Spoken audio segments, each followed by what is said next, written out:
Yes. Good morning and welcome to the June 22nd session.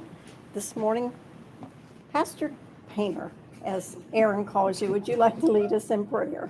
I'd be honored to. If you would like to participate, please bow your heads. Lord, we thank you for this opportunity and for this beautiful day today. We thank you for the gathering here today of the Clermont County Board of Commissioners. Lord, we ask that your wisdom be upon this meeting, that the decisions that are made today would make a better place for Clermont County citizens to raise a family, work, and live their lives. Lord, we ask that those who are ill and afflicted today, who are unable to join us, we ask that you place your healing hand on them, that they might rejoin us at a later date.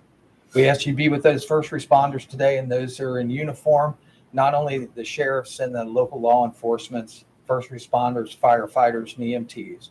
Lord, we ask that those who are in the uniform of the armed services of the United States of America, that your hand would be placed on them, that they would be kept safe today and join with their families at the end of it. Lord, we ask you to bless all the employees of Clermont County in your son's precious name. In Jesus' name, amen. Amen. Thank you. Commissioner Corcoran, would you like to lead us in the pledge? Yes.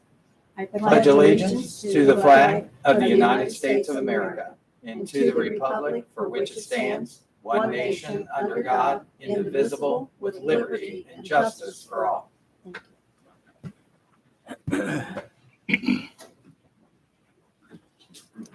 First on the agenda is the approval of the regular session minutes of June 15th, 2022. Do I have a motion?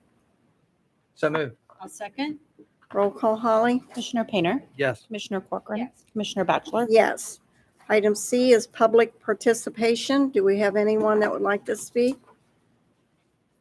If you would come to the podium, give your name and your address, please. And did you sign in back there? Yes, I did. Okay. Good morning, Commissioners. Good morning. My name's David Peters. I'm a resident of New Richmond, Ohio. I'm also one of 7 administrators of the New Richmond, Ohio community page. I'm here to ask for your assistance in a matter of the roundabouts, specifically Mr. David Painter. I know that you have, you're from the area and from New Richmond originally. So I've prepared a letter that I'd like to pass out. I'll give this to Holly now. Your address, did you give her your address? New Richmond, Ohio. Do you need my? She needs your, Okay, it's should I write it down? That's fine if you'd like to. Write anywhere you want.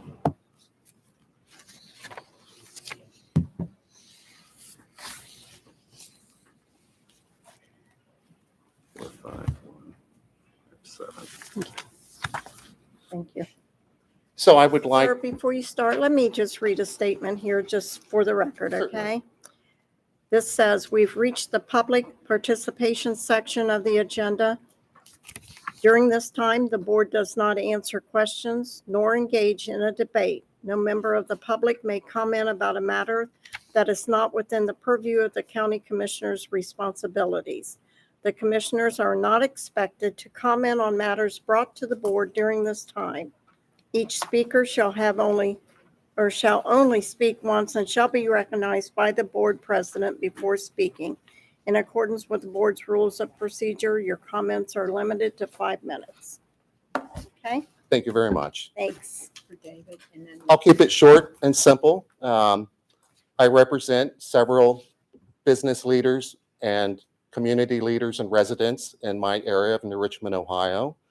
We seem to have quite a bit of divisiveness and fighting amongst our community in regards to the roundabout project. It appears that our community has fired the town administrator, who appears to have been responsible for bringing this project to reality. And I'm simply asking the commissioners to help us, our community, bring this to a vote by the people.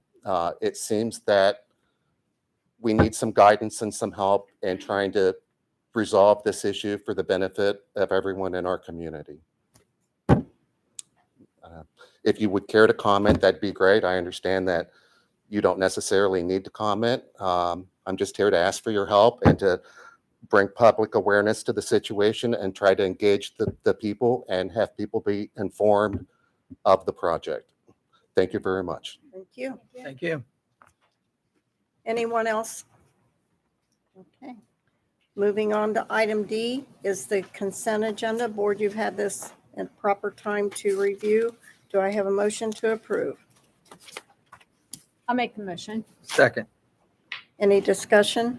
Roll call, Holly? Commissioner Corcoran. Yes. Commissioner Painter. Yes. Commissioner Batchelor. Yes. Moving on to item E, non-consent agenda. First thing on the agenda is item 10. And it is the recommendation that the Board of County Commissioners adopt resolution number 066-22 resolving to approve payment to vendors in the total amount of $1,132,946.86 as set forth in the BCC approval invoice report for checks dated June 22nd, 2022. BCC directed prepaid invoices, reports, and/or procurement card transaction report as presented by the county auditor on June 21st, 2022, and further authorizing the county auditor to issue warrants for same pursuant to Section 319.16 of the Ohio Revised Code. Do I have a motion to approve? So moved. I'll second. Roll call, Holly? Commissioner Painter. Yes. Commissioner Corcoran. Yes. Commissioner Batchelor. Yes. Connie, Morning. good morning. Connie T. with the Department of Job and Family Services. Number 11 is the recommendation of Susan Walther, the Director of Department of Job and Family Services, with the concurrence of Thomas J. Eigel, County Administrator, to acknowledge the execution of the Local Workforce Development System Subgrant Agreement by and among the Ohio Department of Job and Family Services and local Area 12 representatives, including the Butler, Clermont, and Warren Commissioners, a subgrantee, who are the chief elected officials of Local Area 12, the Local Workforce Development Board for Local Area 12, and the Warren County Board of Commissioners as the fiscal agent for Local Area 12. By Clermont County Commissioner David L. Painter in his capacity as the Clermont County's representative on the Area 12 Chief Elected Official CEO Consortium on September the 9th of 2021. With said subgrant agreement to define the roles and responsibilities of said parties, as well as to define the terms, conditions, and requirements for the administration and use of the subgrant funds allocated to Local Area 12 by ODJFS for the administration of workforce development activities for the period of July 1, 2021 through June 30th of 2023 for a total subgrant agreement amount not to exceed the amount specified in the Ohio Department of Job and Family Services allocation letters in accordance with the Workforce Innovation Opportunity Act, the authorizing federal statutes, and the funding agreements for each funding source authorized under the subgrant agreement therefore, pursuant to and in compliance with the terms and conditions specified therein in accordance with Section 5101.20 of the Ohio Revised Code. Thank you. Board, you've heard the reading of item number 11. Do I have a motion to approve? I'll make the motion. Do I have a second? I'll second. Any discussion? Roll call, please. Commissioner Corcoran. Yes. Commissioner Batchelor. Yes, Commissioner Painter. I'll abstain since I've already approved it. thank you. Item number 12. Recommendation of Susan Walther, Director, Department of Job and Family Services, with the concurrence of Thomas J. Eigel, County Administrator, to execute an amendment to the 4D contract by and between the Department of Job and Family Services Child Support Enforcement Division and the Clermont County Prosecuting Attorney located in Batavia, Ohio, previously ratified by the Board of County Commissioners on November 17, 2021, for the provision of reimbursement for costs associated with handling criminal non-support cases referred by the Department of Job and Family Services Child Support Enforcement Division, which represents an increase in the amount of $136,115.79 for a total adjusted contract price not to exceed $149,929.98, with all other terms and conditions of the aforestated 4D contract to remain in full force and effect. Thank you. Board, you've heard the reading of item number 12. Do I have a motion to approve? So moved. I'll second. Any discussion? Roll call, Holly? Commissioner Painter. Yes. Commissioner Corcoran. Yes. Commissioner Batchelor. Yes. Thank you, Connie. Item number 13. You don't look like Suki. She sends me sometimes. Doug Royer with the Clermont County Engineer's Office. Item number 13 is a recommendation of Jeremy Evans, County Engineer, with concurrence of Tom Eigel, County Administrator, to approve the request to advertise for bids for project number PI 1717 relative to the Nordyke Road Bridge Replacement C96-0.38 project located in Pierce Township, pursuant to the plans and specifications therefore, and to authorize the clerk of the board to place a legal notice in a newspaper of general circulation on June 30th of 22, with bids to be received until 2 p.m. local time on Thursday, July 14th, 2022, in the Office of the Board of County Commissioners, where they will be publicly opened and read aloud shortly thereafter. This notice is also posted on Clermont County's website. Board, you've heard the reading of item number 13. Do I have a motion to approve? I'll make the motion. Second. Any discussion? I just want, is this the bridge that's closer to 9 Mile? Yes. That's needed it for a long time. Okay, roll call, please. Commissioner Corcoran. Yes. Commissioner Painter. Yes. Commissioner Batchelor. Yes, thank you. Thank you. Item 14, Ainsley. Morning. Morning. Ainsley Nacky with Clermont County Water Resources Department.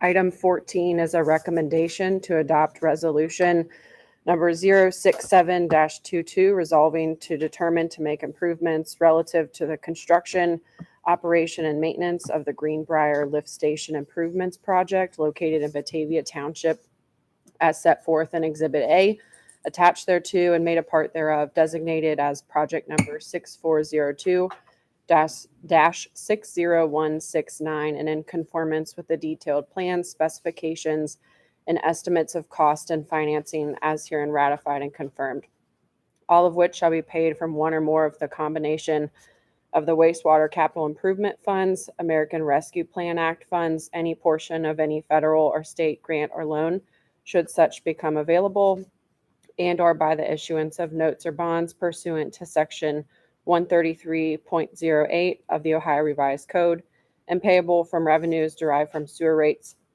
and charges levied for the operation of the Clermont County wastewater system, and subsequent thereto, to approve the request to advertise for bids for the project pursuant to the plans and specifications therefore, and to authorize the clerk of the board to place a legal notice in a newspaper of general circulation on Thursday, June 30th, 2022, scheduling a non-mandatory pre-bid meeting on Thursday, July 21st, 2022 at 2 p.m.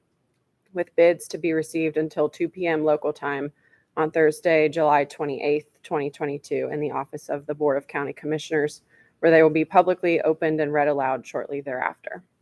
That was a long one. It was. Board, you've heard the reading of item number 14. Do I have a motion to approve? So moved. I'll second. Any discussion? No. Roll call, please. Commissioner Painter. Yes. Commissioner Corcoran. Yes. Commissioner Batchelor. Yes. 15. Item 15 is a recommendation to approve the request to advertise for bids for calcium nitrate supply and delivery for the Clermont County Water Resources Department pursuant to the specifications therefore, and to authorize the clerk of the board to place a legal notice in a newspaper of general circulation on Thursday, June 30th, 2022, scheduling a non-mandatory pre-bid meeting on Thursday, July 14th, 2022 at 10 a.m. local time, with bids to be received until 2 p.m. local time on Thursday, July 21st, 2022 in the Office of the Board of Clermont County Commissioners, where they will be publicly opened and read aloud shortly thereafter. Thank you. Board, you've heard the reading of item number 15. Do I have a motion to approve? I'll make the motion. Second. Any discussion? Roll call, Holly? Commissioner Corcoran. Yes. Commissioner Painter. Yes. Commissioner Batchelor. Yes. Thank you. Item 16. It's me. Item 16 is a personnel action for CTC, and it's a new hire, Lisa Workman, to a vacant position, CTC Supervisor, effective 7/11/2022. Board, you've heard the reading of item number 16. Do I have a motion to approve? I'll make the motion. I will second. Roll call, Holly? Commissioner Corcoran. Yes. Commissioner Batchelor. Yes. Commissioner Painter. Abstain. Thank you. 17, Wade. Good morning. Good morning. Everybody staying cool? Yes, very much. Thanks to you and your team. They're hanging on. They're doing well so far.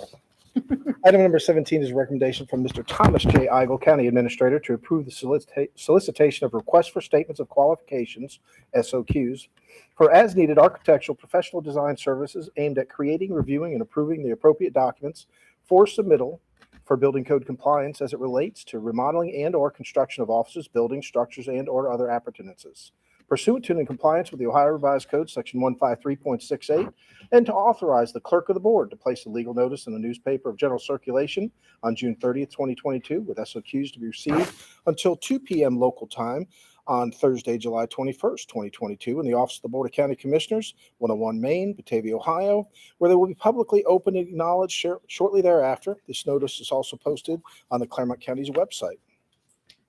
Wade, Thank you. board, you've heard the reading of item number 17. Do I have a motion to approve? So moved. I'll second. Any discussion? Hey, Wade, is this for just general services, or is there a particular need for a project for No, this? it's kind of a catch-all if we need architectural services to be able to get a stamp for doing renovations and or some minor construction, things like this. This covers it as far as the legalities that are surrounding it. Got it. Thanks. Thank you. Roll call. Instead of going out all the time for Yeah. that, you do it one time and that's it for the year. Okay. Thank you. Thank you. Roll call, Holly. Commissioner Painter, Yes. Commissioner Corcoran. Yes. Commissioner Batchelor. Yes. Number 18. I can't speed read like that, so. He's good at it, isn't Man, he? he is good at it. So I have a recommendation to Mary Raines, the Director of Office Management and Budget. This is to resolve to approve and authorize changes in the annual appropriation resolution number 18721. It is supplemental appropriation from juvenile special projects, the juvenile court special projects, into other expenses for $41,535. Board, you've heard the reading of item number 18. Do I have a motion to approve? I'll make the motion. Second. Any discussion? Roll call, Holly. Commissioner Corcoran. Yes. Commissioner Painter, Yes. Commissioner Batchelor. Yes, thank you. F is additions to the agenda. Tom, do we have anything? No additions. Wow. Do we want to go on with G at this time? Or did Yes, you? ma'am. Okay. Item G is to go into executive session pursuant to section 121.22 G3 of the Ohio Revised Code to confer with the prosecuting attorney concerning disputes involving the public body that are the subject of pending or imminent court action. Do I have a motion to go into executive session? So moved. I'll second. Roll call, Holly? Commissioner Painter, Yes. Commissioner Corcoran. Yes. Commissioner Batchelor. Yes. We will return. Thank you.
Thank you. We have returned from executive session. No decisions were made. At this time, let me just go ahead with H and say county staff elected official discussion. No? I, member comments? Nothing? No comments. So we have a public hearing at 11, so I would like to suggest that we go into recess until 11 o'clock for the public hearing. Could I have a motion to do that, please? I will make that motion. Second. Roll call, Holly? Commissioner Corcoran. Yes. Commissioner Painter. Yes. Commissioner Batchelor. Yes. We will return at 11 o'clock for the public hearing. Thank you.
So we have come back, and it's 11 o'clock. We have a public hearing this morning for the annual tax budget for the fiscal year 2023.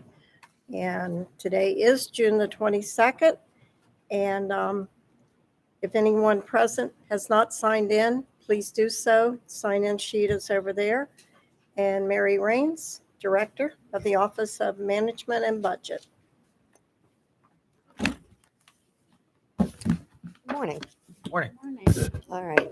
This may look daunting, but there are several slides that really aren't anything, just, placeholders and dividers and so forth in this. Okay, so the 2023 tax budget is required by statute. It's all covered under Section 5705, Chapter 5705 of the Revised Code. The notice of the public hearing was published in the Clermont Sun on June 9th. It has been available for public inspection since the 17th. 2 copies down at the auditor's office, 1 copy here in the commissioner's office, and also on the commissioner's website and in the internal SharePoint. The public inspection copy has to be in place at least 10 days prior to adoption. So we couldn't adopt this until after the 27th. So it's scheduled for the 29th for adoption. There are 136 funds that are in this budget, and 111 are projected to have activity next year. These also represent just strictly the requests of the departments and the elected officials. The tax budget is to show a need for the property tax levies. It is not giving anybody spending authority at this point. So what we've done is compile all of the requests of the county departments into this document. It does have a couple more funds. We have 3 COVID relief and recovery funds in there this year. 2 of them are the rental assistance funds and then the ARPA funds. We've also included the One Ohio Fund. There's not really a lot of information in that one yet, but it's the opioid settlement monies, and it's to be spent or paid out over 18 years. So we really don't know anything, but we threw it in here just as a reminder that it's here. The general property tax rates for the board on inside millage, inside the 10 mil limit, is 3.2 mils, and that covers the general fund at 2.1. The county capital improvement has 1 mil, and then the park district has 1/10 of a mil. The outside the limit are the voted levies, and alcohol, drug addiction, and mental health has 0.75 mils. Children's Services has 0.8. Developmental disabilities has 3.25. Then we have senior services at 1.3 and the park district at 0.5 mil. So it's all based on the numbers, dollar amounts that you see. There are estimates based on the estimated valuation of $5,210,118,310. That's a preliminary amount provided by the county auditor, and it won't be really updated and certified until the last quarter of this year. So there will definitely be changes there. So first and foremost, we'll go through the county's general fund. And this is the one that it's the largest discretionary fund managed by the Board of Commissioners. And it accounts for the operating offices for 20 of the 21 elected officials. The county engineer is the only one that's not included in here. It provides about 25% of the revenues and expenses that run through the county. So it really is not the largest fund of the county or type of fund, but it is the largest discretionary use fund. It covers the criminal justice system, the judicial system, general government services, public safety, and some health and human services costs. You look at the property tax receipts that go into the general fund, there's not a whole lot of change in those. And the jump that you're going to see here in 2021 is because it was a revalue year.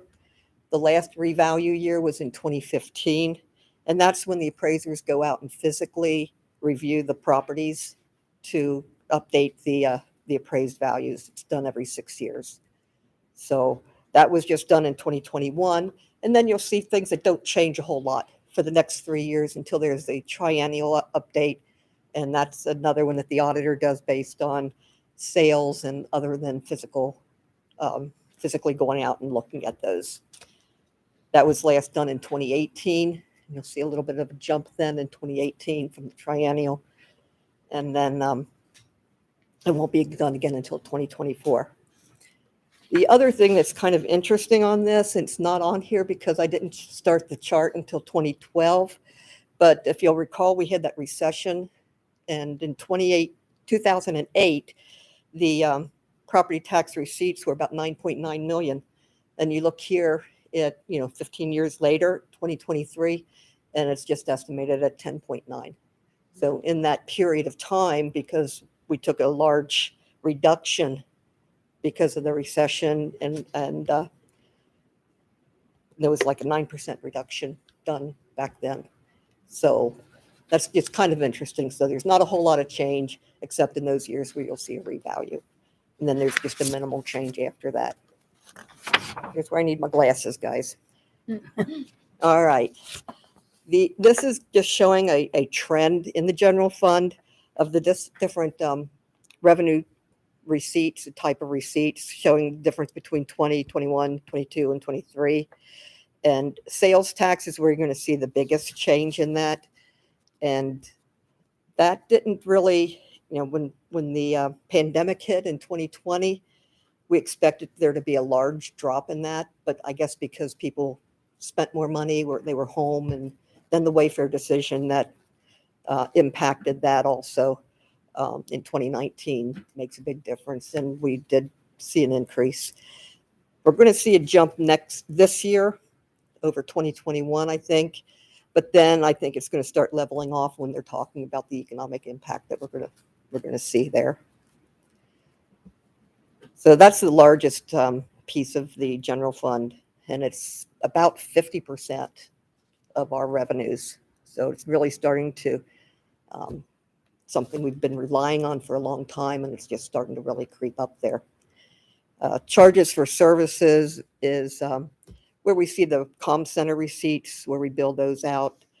Conveyance fees, there's been a lot of activity in the property transactions this year, and we think that that's going to start slowing down next year. So it's just a small reduction that we're looking at in the charges for services. We just went over property taxes. Intergovernmental is monies that come in from the state and federal. So we see an increase in that from indigent defense reimbursements from the state. And we've got that figured in there at 90% for next year. The other thing that's running a little higher than projected was the casino revenues. But again, with the possibility of the economy affecting discretionary income of the public, that may be settling down. So we only put a small increase there. Local government funds are another thing that comes in the intergovernmental. And with the state showing a just over 11% increase through May of this fiscal year, the revenues it's an 11% over what they had estimated. Local government funds are tied to that at 1.66%. So we're kind of expecting that the local government funds are going to have a little bit of an increase this year. The other one we're going to see a change in is your investment income. And it's going, in 2020, it was $2.2 million into the general fund. But there were a lot of investments that came up for renewal at the end of the year, and then they were reinvested at a much lower rate. So that's where you see the big drop into 2021. It's starting to pick back up, and some of it's because of the interest rates are going up for what we can invest in, but it's also that we've had $40 million in ARPA monies that came in between 2021 and 2022. So our portfolios have increased. So it's going back up. It's still not back to where it was, but we are starting to see a positive there. But as that money is spent and the portfolio drops back down to something, it's going to level out until the rates come up. Transfers is a surplus from the title fund, and there have been some changes in the law with titles, so I think that's going to stay steady for a while. But we're going to have to keep an eye on that one. Fines and forfeitures for the courts is pretty flat. And there's been a drop in cases this year, so I don't look for that to be a big increase. Licenses and permits, you can see that is the majority of that is the building inspection fees. So again, with the housing market, that impacts the monies that come under licenses, because the other vendor licenses and cigarette licenses are minimal that go into that category. Then we have other receipts, again, fairly flat. And that's our lease revenues that we lease space to the Education Service Center, the airport. We also have insurance premium reimbursements from non-general fund people that contribute to the premiums that we pay, and just some other odds and ends that go in there. So in essence, the operating funds, which are funds we can count on year after year after year, that's the operating. The change is just from $73 million to just under 75. And again, we talked about the sales tax being the biggest piece that's jumping up in there. The non-operating are one-time or dedicated revenues that come through the county's general fund, repayments of advances where we loan some of the smaller funds for cash flow purposes. They repay, that comes back in. And then the biggest piece of that then is the conveyance fee that's been dedicated to the economic development program. There's also a DJFS program of Southwest Ohio Regional Training Center that DJFS provides the funds for. We have stormwater fees, and then there's an HR position that is funded through that. The next one is just kind of another look at the 2023 revenues. Again, it's showing that permissive sales tax, that big blue one at the bottom, that's 50%. If you took out the non-operating, the sales tax is then 52% of the general fund's revenues, the ongoing revenues. So this is just another way to look at the $77.6 million that comes through. And again, when you look at the little $1.3 million, little 1.3 million, is 2%. Half of that is the $500,000 surplus from the title fund.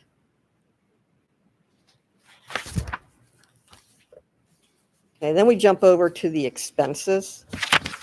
And these, again, I'm going to stress, these are the requests of the departments. It is not what we're giving them to spend. That happens at the appropriations that are done at the end of the year. This is more or less to give us an idea of what the departments are looking at for operating their mandated services or the services that they would like to provide next year. So in general government, it's up about $783,000 from the 22 estimate. The 22 estimate is not necessarily what we appropriated. It's a look at what their actual spending is this year. So again, this is on a cash flow basis to compare it there. So it's only $5,000 different from the current budget. So it's a little bit different there. And we've got in there, facilities is a big one, $388,000 increase. And that's contracts, price of fuel, price of goods is all going up. Utilities is going out. The other one that's in the general government that maybe people don't think about is the civil prosecutor's office is in the general government category. And that has an increase with a request for an additional person, an additional civil prosecutor. And then also in there is our risk management program. So that's based on an estimate of a 15% increase in our insurance policies for next year. We have not received anything yet from our broker. They'll be starting to work on that the end of summer. So we'll get a better idea on that at this point. Health and Human Services, that is, Veteran Services is the biggest piece in there. And by statute, they get they can request a $500,000 of the tax revenues. And that's estimated to be $2.6 million next year. Their request is only for 2.2.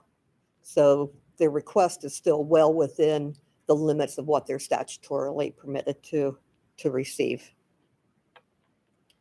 The other thing that's in there, we've got some, the mandated share for public assistance and other funding that we provide to DJFS.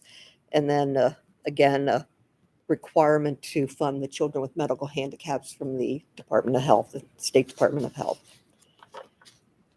The judicial piece that you see here is up almost $1 million. And the biggest chunk of that is the new municipal clerk. He's looking to reestablish the second shift that was eliminated under the prior clerk. And that's 5 full-time equivalent staff members. And then he's also looking at some wage adjustments for his existing staff. The prosecutor is requesting some increases for their matrix licenses and some additional training that's required. Public defenders requested not only salary actions, but about $40,000 for use of experts in defense of their clients. Common Pleas Clerk has requested an additional person. Juvenile and probate courts have some salary actions built into theirs. Juvenile would also still like to see the commissioners increase the indigent defense rates for at least for juvenile court that came before the board a few years ago, based on the state's rate schedule. We held off on that because we couldn't determine that, the state would commit to a certain level of reimbursements. And we found that they didn't. With the pandemic hit, they reduced it. But juvenile is saying that theirs were so low, their rate, and they only had one rate for any action that came before the juvenile court. The new rate schedule from the state breaks it down into various actions, cases, claims, whatever. So they're counting on the commissioners to revisit that. And so that's about $100,000 increase that they would look out, that they would have to expend out of their budget, thinking 90% of that will still come back from the state. And then the Common Pleas Court General Division put in some salary increases. Criminal justice is mainly the sheriff and detentions, the probation offices. A lot of the, and the CASC is in there as well. In this budget, that we've shifted the CASC program 100% into the operating, pending finding out if SOAR's funding that expires at the end of September this year will be renewed, and if it's renewed for the CASC program. So it's hoped that that's a $280,000 increase. We're hoping that will go back to the non-operating and be funded from the grant monies.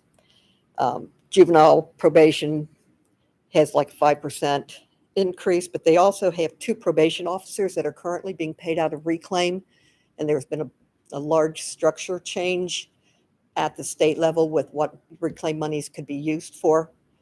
And then, so they have to move those employees back into the general fund probation office. We also see changes in bargaining units at the sheriff and detention that are in there, and contracts that have gone up, the food contracts, the medical contracts for the detention facilities.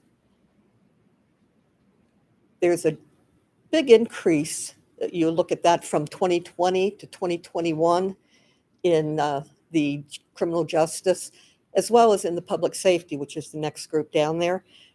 And that's because in 2020, we had the CARES money. And the CARES money in the criminal section, $4.2 million in expenses were offset with CARES Act funds.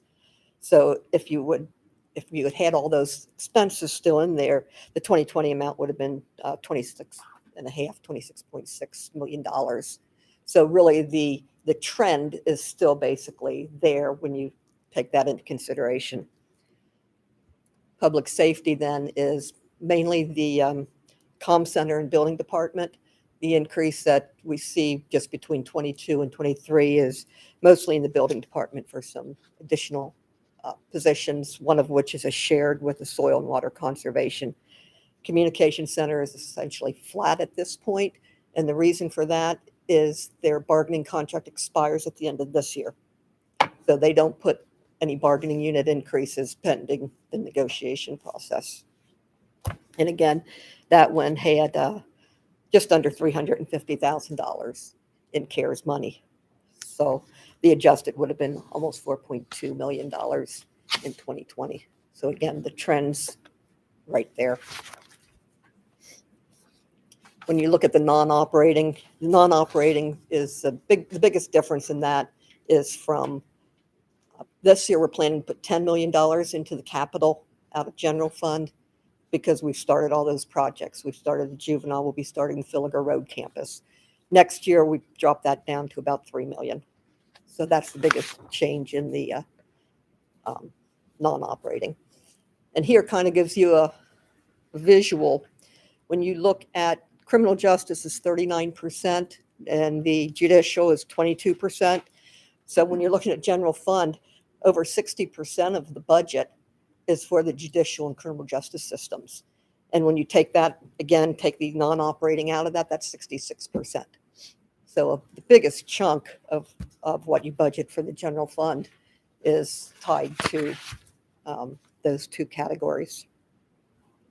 And the next one is one, sometimes I don't put it in here, but of the 79 million expenses, 70% is personnel, salaries and fringes, while 30% is others.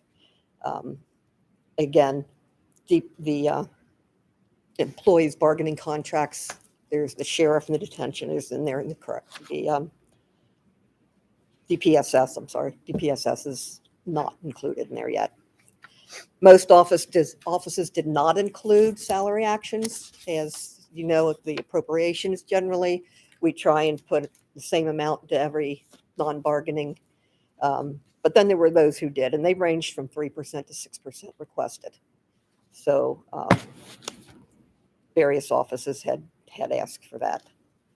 We also have in the personnel some new positions, as I mentioned before, the clerk, the two clerks are requesting employees as prosecutor.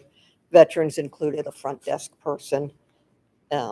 Treasurer would like to have a new cashier in anticipation of some retirement, so that would be considered a short-term non-operating. And then the juvenile people. Here we look at the cash flow estimates for general fund. And at the end of 21, the cash balance was just over $48 million. The 22 revenue and expense estimates brings the projected ending balance this year at just over 44 million. And then you take into the requests and the estimates on the revenues for this year at 77.6 for revenues, 79 for expenses. We look to have a draw of about $1.4 million at the end of 2023. This is really a large balance. Our goal has been in the past to keep about a 34% balance, 34% of our expenses. However, as we become more reliant on sales tax, which is a really volatile revenue source, we probably should take a look at continuing that. We've built the balances up because we've got these large construction projects, and rather than going out and borrowing monies, we're cash funding those. So we're taking the money out of the general fund to move into the capital to provide that funding for those. But then again, is 34% sufficient, or do we need to start taking a look at keeping that at a different level while our sales tax is so much of our funding?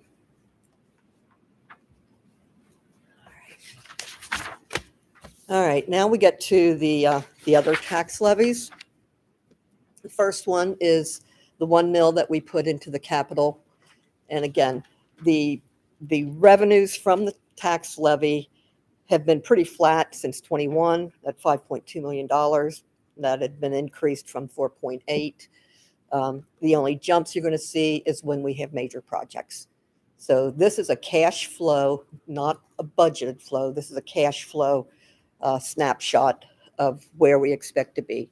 The major projects, again, are the juvenile expansion, the Filliger campus, and we hope to be able to start looking towards the attorney's building at the end of next year, to see what that's going to cost and get those plans started. So there might be some expenses next year for the attorney building. We're planning in this estimate about 80% of the juvenile to be done. And we're also planning to have a lot of, out of the 23 budget, we're also planning on having encumbrances being paid. So in the cash flow, again, that is the budget plus the encumbrances that'll be carried forward from this year. The next is the 0.75 for the mental health. And the taxes bring in about 3.2. Since this is a voted, it's always adjusted so that the amount the property owners pay is based on the dollar amount that the levies provided. So the only time there's an increase is when there's new construction. So that's a difference that you're going to see under these outside millage accounts. The majority of the monies that come through mental health are not the taxes. They're from state and federal monies. So they have the state opioid response or the SOAR grant monies that go into there, the substance use disorder grants or the SUD. Recently, they've learned that the SOAR money will be renewed when it expires at the end of this federal fiscal year. But we don't have any details yet. We don't know how much that's going to be totally, and if it can be used for CARES as it's been used. So there's still a lot of unknowns in this one. And out of the expenses for mental health, the bulk of it is for their contracted services. Due to the pandemic, those contractors weren't able to sustain their contracted levels because of staffing and other impacts that they couldn't provide service to people. People weren't able to come in, so they didn't have the clientele and they didn't have it. So that's why you'll see, the drop and also the rise in their fund balance.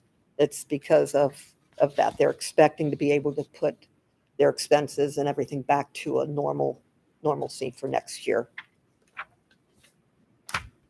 Children's Services Levy, the 0.8 that goes in here brings in about $3.4 million. There have been some staffing changes at DJFS this past year. And so they have basically for this exercise kept things flat for next year until they can get in there, take a good look at everything. So the reduction in total revenues can be attributed to reductions in the projected state and federal funds that also run through that fund. The general fund contribution used to be directed there, but now they've done some internal changes. And since 2021, the money that used to go directly to that goes through the RMS funding, the random moment system. And so there's some fluctuations too in what comes through that fund. Out of the Children's Services Levy funds, there's also $1 million that's budgeted for the juvenile delinquent and unruly youth. And that's dedicated to those, and the rest is utilized by Children's Protective Services. Developmental Disabilities has $3.25 million. Now this one, it shows a large drop in their fund balance. However, because of, again, the shortages of supplies, they have budgeted for a major project, a $3.5 million improvement project in both years. So it's kind of, some of the expenses are in both places. So it's really not going to be such a drastic draw on their fund balances as it appears at this point. Property tax portion of their revenues is over $13 million. Then they have some money coming in from state and federal. They also transfer monies out of Developmental Disability Levy Fund into their Residential Services Fund, which supports, provides supported living and individuals' budgets and alternative options for their clientele. We have $1.3 million in property tax millage, or 1.3 mils, that is dedicated to senior services. 100% of that money that comes in is the levy funds, and it goes right back out under a contract that the board has with seniors. The transportation piece runs through CTC, who then have a subcontract with senior services. The only other things that would come out of there would be the tax settlement fees and indirect costs. Then we have all the other funds. So we have a couple of the COVID-19 pandemic related. The American Rescue Plan Act. They have some state and local funds. We received just over $40 million between last year and this year. About 12.4 of that is revenue loss monies, revenue replacement that can be used for any purpose. The balance is pretty restricted, where CARES was more open and discretionary as long as it was COVID-19 related. The ARPA monies are limited to water and sewer infrastructure and broadband. So while you can dedicate the revenue replacement to most anything, which the board has allowed some for road improvements, some $4 million so far to the roads. These others are pretty restricted as to what we could do with those. They have to be obligated by the end of 2024 and actually expended by the end of 2026. So even though we have to obligate them, the federal government understands that we have to have some time to do those projects. Let's see. And the board has been approving items, and I think there was one on the agenda today that said that they would possibly use ARPA monies. So it is being tracked as to where, what monies are being used for the project. The next is just a table, a couple of tables. The first shows the CARES money that's expired. There was a little bit of a spent this year to close that out. So with the interest that came into there was just under $9.9 million. And it had to be expended by the end of February. The ARPA money, we have budgeted $15 million this year and increased that to 25 million next year, I'm sorry. No more money is coming in, and the interest on this is allowed to go to the general fund, whereas CARES had to go back into the program. Then we have the emergency rental assistance funds. There's the ERA 1 is part of the Consolidated Appropriations Act 2021, and it has to be used for COVID-19 related disability, inability to pay. So people who are applying for rental assistance under the ERA 1 have to show that the reason they can't pay is because of the pandemic, something there. ERA 2, the housing stability and other expenses do not have to be because of COVID. So these monies are running through the Department of Job and Family Services with a sub-grant to the Clermont County Community Service Program.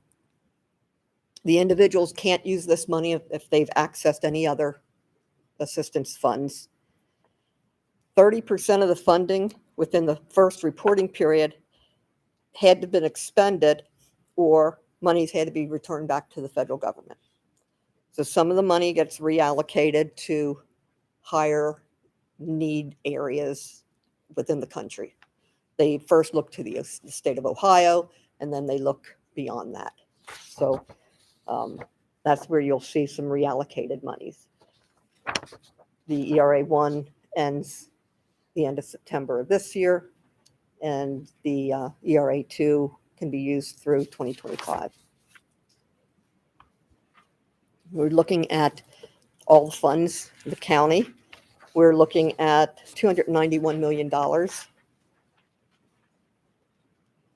And again, this is cash flow. This is budgeted. It's not the cash flow. This is the budgeted amounts. So the revenue that's showing in general fund is the general fund type, not the county's general operating fund. So it includes budget stabilization, sick and vacation liability funds, which are minimal. The capital here shows not only the county capital that's funded with the millage and receives monies from the general fund. It also is the planning and economic development for some of the economic development programs that are planned by our economic development office. There's some, again, just changes in the revenues, and it's because of depending on what the projects are, what other monies are having to go through there. So you'll see here the change from the $10 million that we're putting in this year into county capital down to $3 million next year. So you see that impact there. Special revenues, those are the largest category of fund types. There's 88 funds in there, and 73 of those are projecting to have revenues next year. The ARPA monies are included in that fund. So when you see the big changes in 21 and 22, that's because we received $20 million each year in those funds. That's the biggest change. Enterprise funds are the Water Resources Department, and it includes their capital funds as well as their operating funds. The revenues, you'll also see the changes there. There's some fluctuations and some double counting because they transfer money out of their operating revenue into their capital projects. So it comes in as revenue from their metered sales and system capacity and other revenues. And then in the capital fund, it's counted as a revenue as a transfer in. So it's kind of double counted in this. When we get into the appropriations, I try and back out all those transfers so we can see the actual dollars for dollars that come in. They also have an increase in their metered sales that have been coming in because of the rate changes that were approved by the board to be over a period of time. Outside agencies are the DD, mental health, soil and water conservation, family and children first, solid waste district. Those are the outside agencies. They have a separate board that takes care of their funding. However, they are subject to Board of Commissioners appropriation processes. The internal service funds are pretty flat, as are the debt funds that you see after that. The internal service are the county's fleet program, the health insurance program, and the telecommunications. The only GO debt is actually a special assessment fund, a special assessment debt for the Stone Lick Olive Branch, and that will be paid off next year.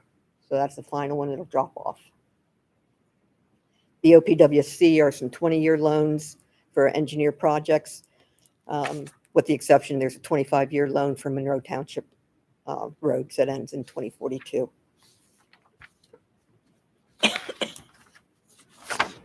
And again, some people like to see this visual for the $291 million to show where the different monies come from. And in here, the bulk of them come from charges for services.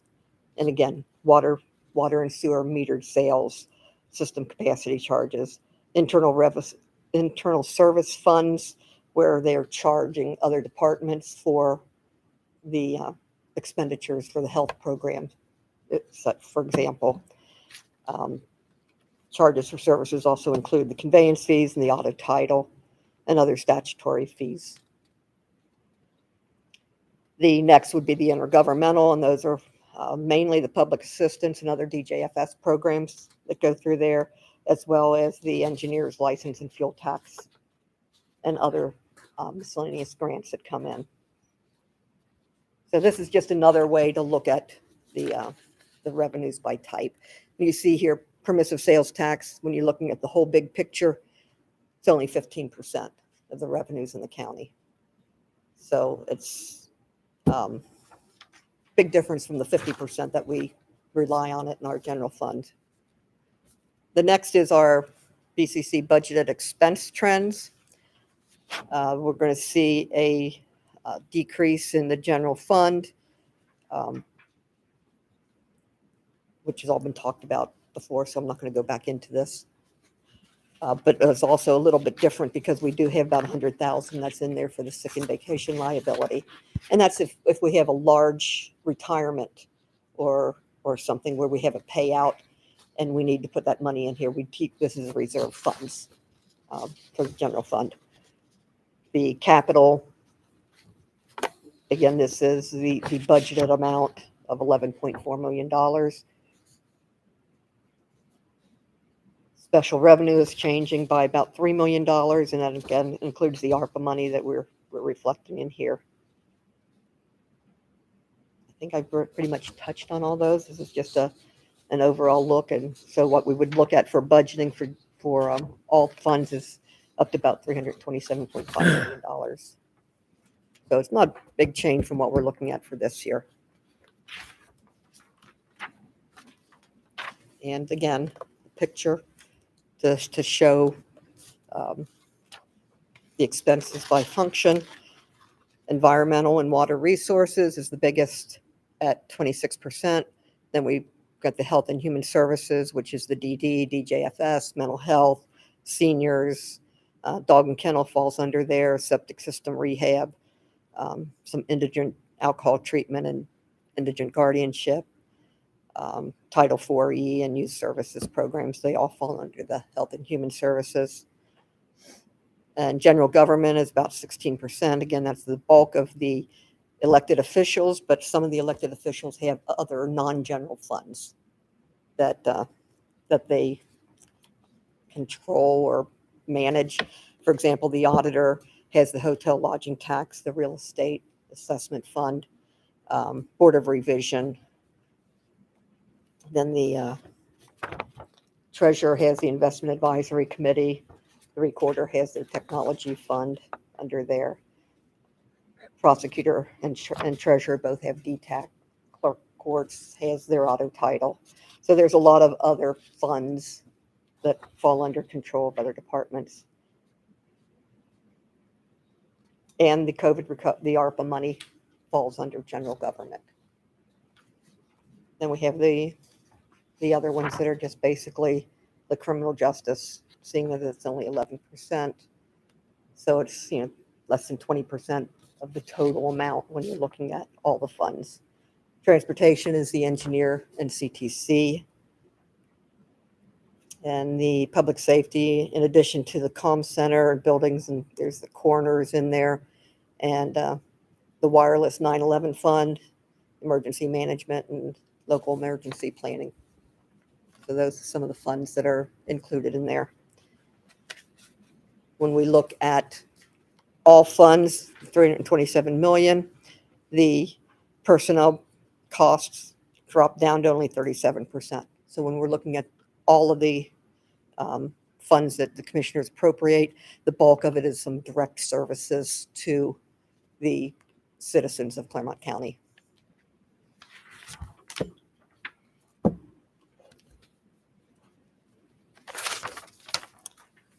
And then finally, this is just a cash flow.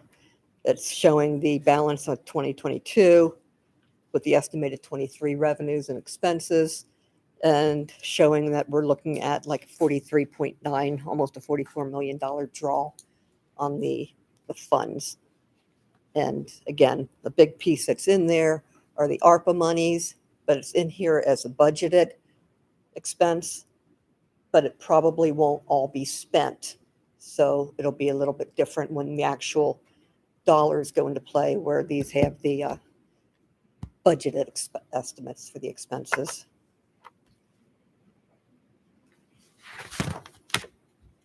Finally, things to watch.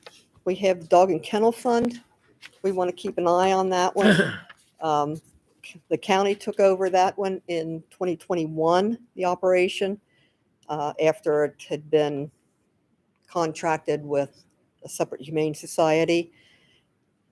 There's going to be some fluctuation in the revenues this year because this is the first year that the auditor has contracted with DocuPet for the tags. So there's some lag in the county getting the revenues in there.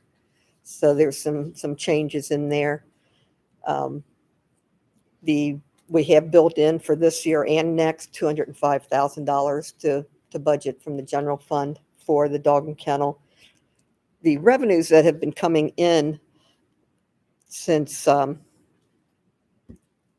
the other group was in charge, we had in 2020, we'll go 2019, about $317,000 came into the dog and kennel fund. 2020, it dropped to $248,000, but you know what, pandemic, people weren't buying tags or the courts weren't in session, so some of that money's down. In 2021, we brought in over $326,000. So that reflects an increase for adoption fees that we didn't have before. Also, donations, which were very minimal, less than $200, most cases less than $100. We brought in $8,500 in donations in 2021. And then this year, as you know, Purina gave us $20,000. So they're estimating like $24,700 to come in this year.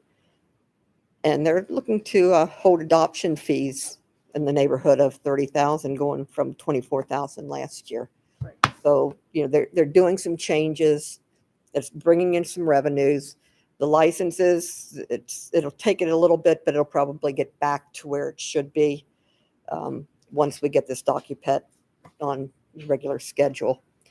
On the other side, the expenses, we are hiring people. We're keeping the staff. We're evaluating what we're doing out there and how it's going. So we really just have to keep an eye on Dog and Kennel Fund.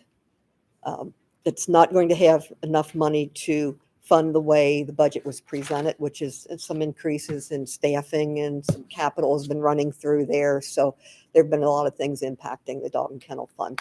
So we're just going to keep an eye on it, work with Greg and Tom and see where that needs to go. The other fund, as every year, is our fleet maintenance. They have some advances payable, about $420,000 worth of advances that they haven't been able to repay the general fund.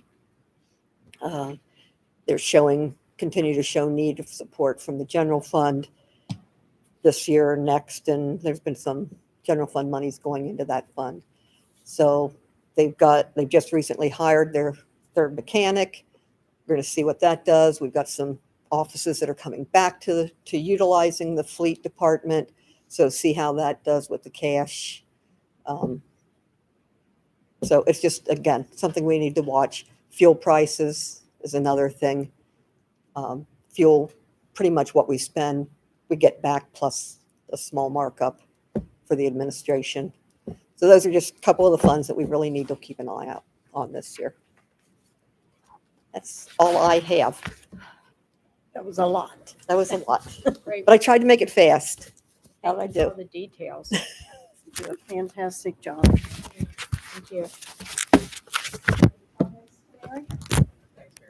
Thank you. Appreciate it. Anyone else who would like to comment on the annual tax budget for 2023? Okay. Doesn't look like we have anybody. No one? Brian? Thank you.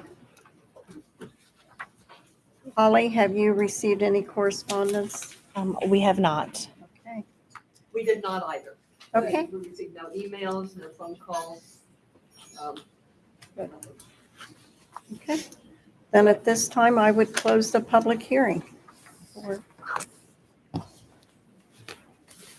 Commissioners, any other comments? None today. I would entertain a motion to adjourn. So moved. I will second. Roll call, Holly. Commissioner Painter, Yes. Commissioner Corcoran, Yes. Commissioner Batchelor, Yes. Thank you all.